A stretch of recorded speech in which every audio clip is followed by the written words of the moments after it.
How do you protect yourselves from someone who's going to attack you anonymously on the internet? For one reason or another, someone might decide it's time to destroy you. Someone might decide it's time to break up your family, maybe impair your ability to make money. But there is someone on your side, an internet bounty hunter. Melissa Tomczyk makes her living capturing the best moments of other people's lives. She's a wedding photographer and minister for people who want their day framed with some of the Valley's most iconic locations. Her business was flourishing until the day last December when she fired one of her photographers. And one of the things that he did say to me on email after he got fired was, "Let the games begin."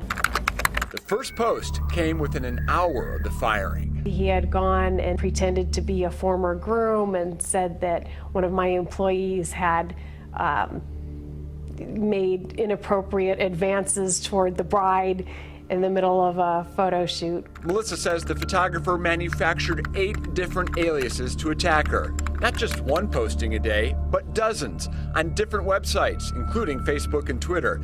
It was as if the fired photographer had found a new job to destroy Melissa and her business. It was very frustrating. I was in tears on a daily basis. Melissa got her lawyer involved. They were certain of who was out to ruin Melissa, but how to prove it in court. How could we trace him without violating his privacy rights? What could we, how could we gather evidence? And that's how Michael got involved. Well, it happened to me. Michael Roberts says it's his mission to unmask online bullies after a former employee did to him what the fired photographer was doing to Melissa. I became vocationally paralyzed through the smears all over my reputation. What were the smears?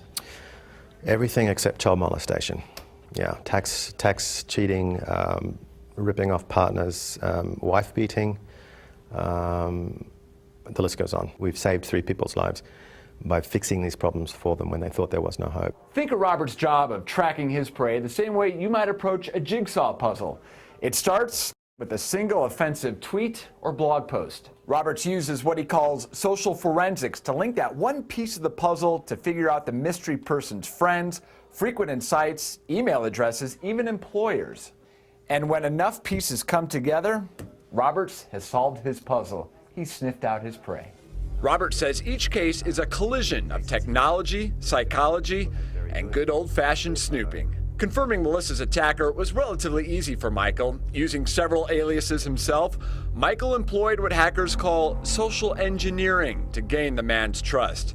He responded to Michael and walked right into his trap. We use what we call tripwires, and these tripwires are almost like a mousetrap or an old-fashioned sensor. The tripwire gave Michael all the digital information he needed. The Facebook posts, the tweets, the attacks on the wedding websites, all made by supposedly different people, could be traced back to the man Melissa fired. Everything that you see here, each one of these incidents, they all go back to one person and they all go back to one victim. A judge was convinced and slapped Melissa's attacker with a restraining order.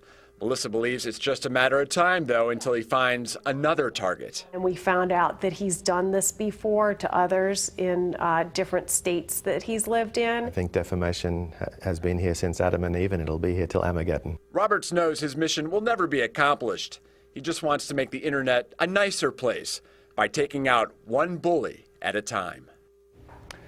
Robert's clients range from celebrities and models to physicians and entrepreneurs to teenagers being bullied. So think twice before you post anonymously. No such thing, maybe. That's his mission, is to do away with anonymity on the internet. All right. Thanks, John.